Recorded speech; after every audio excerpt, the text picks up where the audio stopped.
Начинот на пресметка на платите во културата што го бараат од Синдикатот за култура е единствен и отстапува од пресметките на плати за останатите вработени во јавниот сектор. Ова е одговорот од Министерството за култура и туризам на прашањето на Телма за барањето на синдикатот платите да се зголемат согласно член 14 од општиот колективен договор за јавен сектор, односно за 10% од основната бруто плата утврдена со колективниот договор за култура.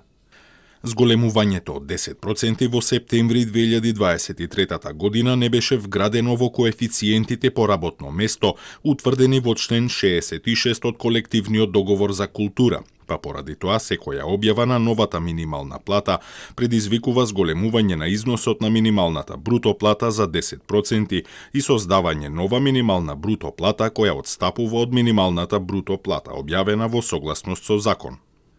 Упатството е донесено да не се создава правна несигурност. Според него, основната бруто плата во установите од културата се пресметува така што минималната плата се множи со коефициентот на сложеност на работно место во согласност со член 65 од колективниот договор за култура, а на добиениот износ се додава разликата по работно место меѓу исплатената основна бруто плата за септември 2023 година и исплатената за август истата година во согласност со член 14 од општиот колективен договор за јавен сектор, велат од Министерството. За реакцијата на синдикатот дека упатство, донесено само со подпис на министерот Љутков, не може да биде над законите и колективните договори, од Министерството одговараат дека немаат цел да бидат над нив, туку доследно ги почитуваат, а добиените 15 пресуди во корист на синдикатот од ресорот не ги коментираат, но велат дека според правниот систем во Македонија,